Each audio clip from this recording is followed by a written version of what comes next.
Okay, so there's a new documentary making some serious waves, and it's built around some of the most extraordinary claims you will probably ever hear. But this isn't just speculation, it's all based on the testimony of dozens of high-level officials. So in this explainer, we're going to break down exactly what they're alleging based directly on what the film's director has said. Let's just start with the single most startling claim of all. This is it, a direct quote from an official in the film. It's meant to pull this entire topic out of the realm of science fiction and plant it firmly into our reality. A pretty unambiguous statement, right?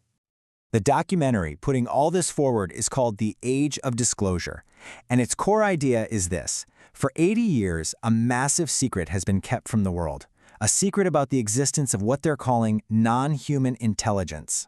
So what exactly do they mean by that term? It's really important we're all on the same page. As the officials in the film define it, non-human intelligence is pretty simple. It's an intelligence that can be verified, and it just doesn't come from us. A simple definition, but a pretty profound one. This all boils down to a few foundational claims that, according to the director, every single official in the film agrees on. Number one, we are not alone. Number two, this non-human intelligence is real. And because of those two things, the whole debate has, for them, moved past the question of if it exists. The questions they're asking now are totally different. Who are they? Where are they from? And what do they want? All right, and this is where you get skeptical, right? I mean, claims this big demand some pretty extraordinary proof. So who exactly are these people stepping up to the plate and saying these things on the record? And here's the thing. The film's primary evidence isn't some grainy photo or a shaky, out-of-focus video. No, it all rests on the word, the testimony, of what it presents as extremely credible human beings. 34. That's the number.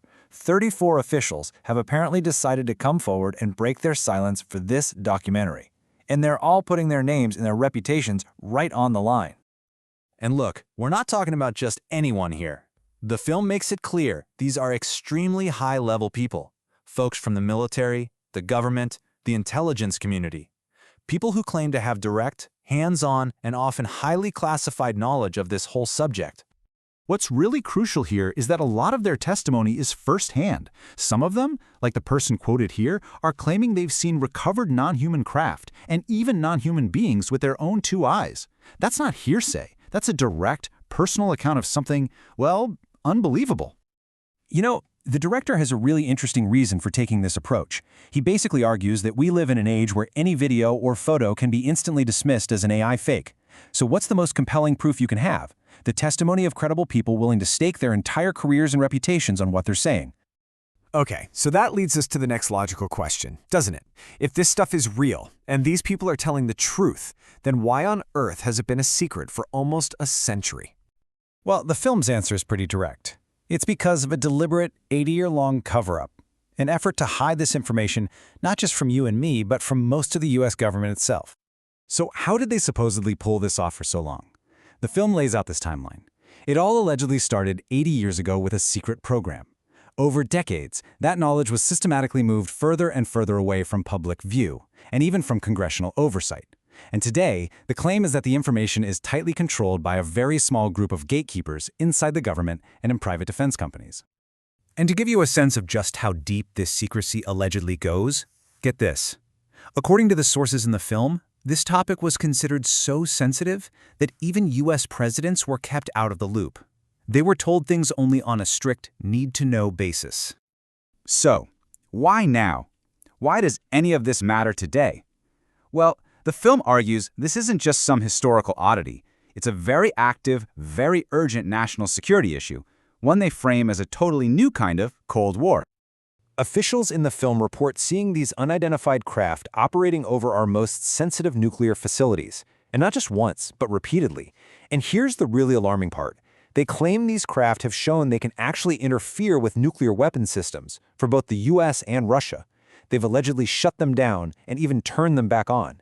And they stress this isn't old news, it's still happening.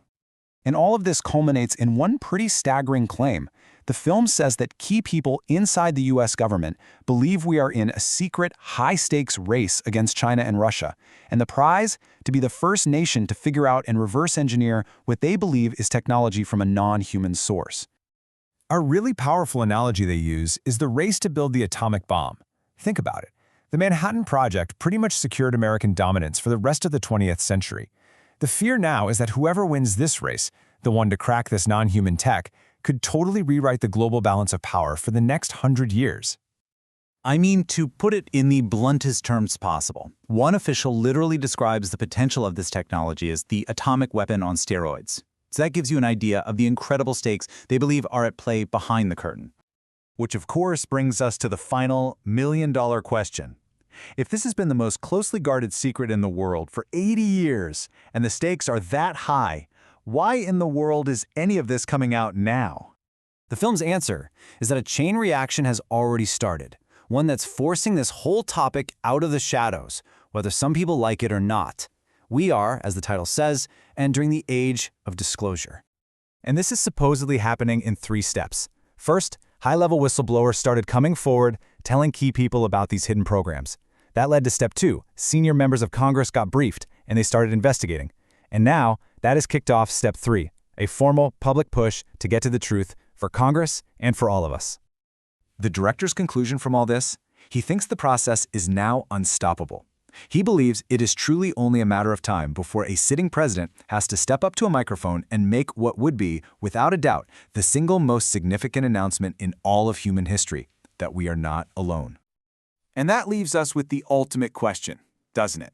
If any of this is actually true, the non-human intelligence, the 80-year cover-up, the secret technology race, what happens the day after that announcement? What in the world happens next?